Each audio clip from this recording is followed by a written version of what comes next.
બંને ભાઈઓ છે આપણને મળ્યા અને જેમને ગાંઠિયાના પૈસા એમને આવી જતો મને નહોતું. મેં ભાઈને પૂછ્યું તો ચા નાસ્તાના પૈસા ભાઈએ ચા પાણી રિપેરિંગ ચાલુ છે પહેલાં ભાઈ જ આપણે હારે જો રિપેરિંગ કરાવવા બહુ જ સરખું થયું. એટલે હું આગળ એક હોટલ છે ત્યાં રોકાઈ ગયો આપણી સાયકલ મૂકીને.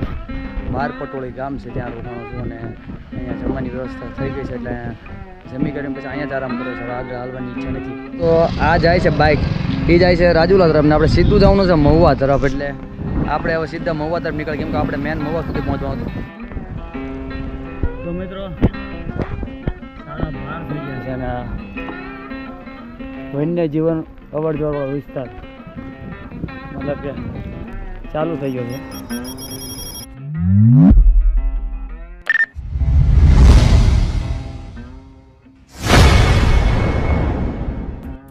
તો ગુડ મોર્નિંગ, જય શ્રી કૃષ્ણ, જય માતાજી, જય દ્વારકાધીશ. મિત્રો તમારું બધાનું હાર્દિક સ્વાગત કરું છું દ્વારકાધીશ સુરત સાયકલ યાત્રાના આ 14મા દિવસની અંદર. અને કાલ રાત્રિ રોકાણ આપણે હતું. તો મિત્રો કાલ રાત્રિ રોકાણ આપણે ગુરુદત્ત આશ્રમ ઢોળાસા ગામની અંદર હતું. અને અત્યારનો જે સમય થઈ ગયો છે આપણે નીકળી ગયા છીએ અત્યારે મેં વહેલા કેમ કે સાયકલને આજ આપણે થોડીક રિપેર કરાવવાની છે અને ઉના પહોંચવાનું છે. 6:40 થઈ ગઈ છે અને આપણે કન્ટિન્યુ આગળ સુધી ચાલશું. ઉનાથી બસ હવે થોડા ક્ષણોની અંદર જ છે, 15 કિલોમીટર અંતર ઉપર છે. ત્યારબાદ આપણે સીધું આજ મહુવા સુધી જવાનું છે. મહુવા 112 કિલોમીટર અંતર. તો જોઈએ આજનો દિવસ કેવો જાય છે અને ભગવાન દ્વારકાધીશ નામ લઈને આજના દિવસની શરૂઆત કરી દઈશું. જય દ્વારકાધીશ, જય શ્રી કૃષ્ણ. હજી સુરત દાદા પણ નથી નીકળ્યા અને આપણે શરૂઆત કરી દીધી છે. તો ધીમા ધીમા ઉના તરફ આપણે આગળ વધી રહ્યા છીએ. શ્રી રાધે. તો મિત્રો સુરત દાદાનું આગમન થઈ ગયું છે.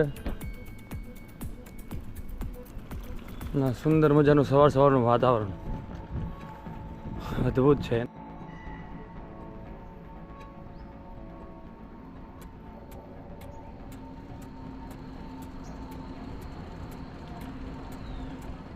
તો મિત્રો જોઈ શકો છો ઉના હવે ખાલી 2 જ કિલોમીટરનું અંતર બાકી. બસ આપણે સીધું ઉના તરફ પહોંચીએ અને સૌ પ્રથમ પહેલાં કરાવશું સાયકલ રિપેર ને પછી નાસ્તો કરીએ. તો મિત્રો ફાઇનલી આપણે ઉનાની અંદર એન્ટ્રી લઈ લીધી છે. બસ હવે કોઈ સ્ટોલ મળે તો સારું છે કેમ કે સ્ટોલની રાહ જોઉં છું. કોઈ પંચરવાળી દુકાન મળે તો આપણું કામ થઈ જાય જરા. તો મિત્રો પંચરની દુકાને જે ખુલ્લી હતી અમુક જગ્યાએ અમુક સ્ટોલ ખુલ્યા છે, અમુક જગ્યાએ નથી ખુલ્યા. હાલમાં હું છું ઉના ચોકની અંદર ભાવનગરના રસ્તા ઉપર ને નાસ્તો કરીને પછી આપણે આગળ વધીએ. પહેલાં ચા પી લઈએ, નાસ્તો કરી લઈએ, પછી આપણે રિપેરિંગની વ્યવસ્થા કરીએ. જય દ્વારકાધીશ.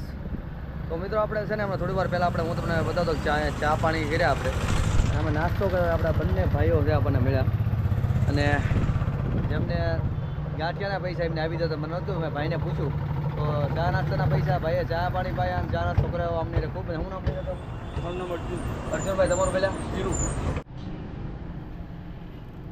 રિપેરિંગ ચાલુ છે. પહેલાં ભાઈ જ આપણે હારે જો રિપેરિંગ કરાવવા.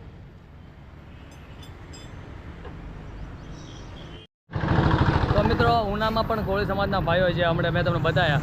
સપોર્ટ આપ્યો ને લાસ્ટ સુધી. મને ક્યાંય પણ એક રૂપિયાનો ખર્ચો નથી કર્યો. તો બધું એમને ઓકે કરી દીધું અને સાયકલ પણ કમ્પ્લીટ થઈ ગઈ છે. હવે સીધા આપણે નીકળશું મહુવા તરફ.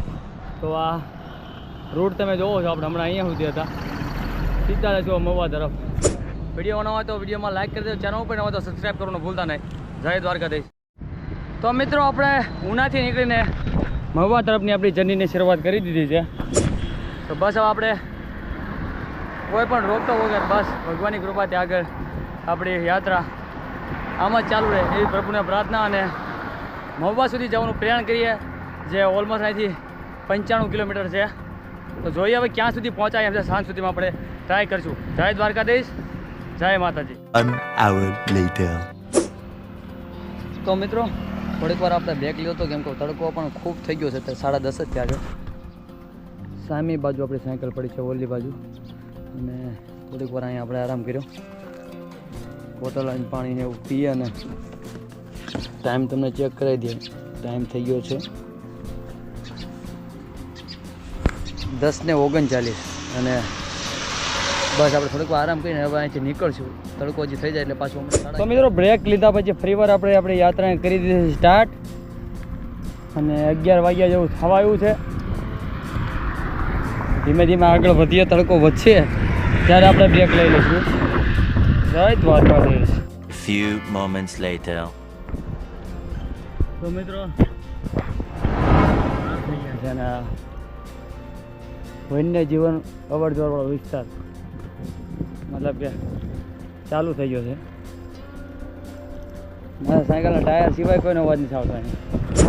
હાલમાં એક ભાઈ ગયા છે મારી બાજુમાંથી નીકળ્યા, મને કીધું આગળ આવો એક કેન્ટીન છે મારા જીજુની, ત્યાં તમને જમાડી લેવી અને ત્યાં આરામ કરી લેજો. તો એ ભાઈ આગળ જાય છે ને આપણે ત્યાં સુધી જવાનું છે. અને રાજુલા દિવસે ઓનલી 14 કિલોમીટર. જય દ્વારકાધીશ. તો મિત્રો તડકો ખૂબ થઈ ગયો છે અને ટાઈમ પણ બહુ થઈ ગયો હતો. પહેલાં ભાઈ મને કંઈ મળ્યા નહીં અને બહુ જ તડકો થઈ ગયો એટલે હું આગળ એક હોટલ છે ત્યાં રોકાઈ ગયો તો આપણી સાયકલ મૂકીને. બાર પટોળી ગામ છે ત્યાં રોકાણો છું અને અહીંયા જમવાની વ્યવસ્થા થઈ ગઈ છે એટલે જમી કરીને પછી અહીંયા જ આરામ કરો છો. હવે આગળ હાલવાની ઈચ્છા નથી, તડકો વધી ગયો છે એટલા માટે. હું તમને મળીશ જમીને પછી. જય દ્વારકાધીશ. જય Shri Krishna. A few moments later. તો જય દ્વારકાધીશ મિત્રો. 4:06 થઈ ગઈ છે. આપણે બ્રેક લીધો તો બપોરે 1 વાગે. સાયકલ થઈ ગઈ રેડી ને હવે નીકળશું આપણે આગળ સીધું રાજુલા સુધી. 14 થી 15 કિલોમીટર છે પછી આપણે મહુવા સુધી પહોંચવાનું છે. તો હવે દ્વારકાધીશનું નામ લઈ અને યાત્રાની શરૂઆત કરી દઈએ. જય દ્વારકાધીશ. તો મિત્રો યાત્રાની શુભ શરૂઆત થઈ ગઈ છે દ્વારકાધીશના નામથી અને તડકોનો ભાગ પાછળથી છે એટલે કોઈ જાતની તકલીફ નથી. ઠંડો પવન મસ્ત આવે છે અને આપણી યાત્રા એકદમ જબરદસ્ત ચાલી રહી છે. જય જય દ્વારકાધીશ. શ્રી રાધે. તો મિત્રો આપણે પહોંચી ગયા છીએ આ ચોકડી ઉપર. આ જે રસ્તો આ જાય છે બાઇક એ જાય છે રાજુલા તરફ ને આપણે સીધું જવાનું છે મહુવા તરફ. એટલે આપણે હવે સીધા મહુવા તરફ નીકળે કેમ કે આપણે મેન મહુવા સુધી પહોંચવાનું હતું અને રાજુલા રહી ગયું છે એકદમ સાઈડમાં. હવે આપણે મહુવા અહીંથી 41 કિલોમીટર અંતર છે. તો બસ હવે આગળ આપણે પ્રયાણ કરશું. વિડીયોમાં ન હોય તો લાઇક કરી દેજો, ચેનલ ઉપર ન હોય તો સબસ્ક્રાઈબ કરવાનું ભૂલતા નહીં. જય દ્વારકાધીશ. તો મિત્રો બધાને ખાસ જણાવવાનું કે અત્યારે હાલમાં મને મહુવાથી એટલે મહુવાના હતા 7 થી 8 ભાઈઓ જે મને મળ્યા હતા અત્યારે. એમને ચા પાણી પીધા એમની સાથે અને વિડીયો એમને શૂટ નથી થયો પણ એમને મને નંબર આપીને ગયા છે. કાંઈ પણ તકલીફ પડે મહુવા પહોંચો એટલે રહેવાની બધી સુવિધા કરી આપશું. તો બિંદાસ ફોન કરજો એમ કીધું છે. એટલે આપણે એવું લાગે કે વ્યવસ્થા ન થાય તો ચોક્કસથી ભાઈને ફોન કરશું. જય દ્વારકાધીશ. જય માતાજી.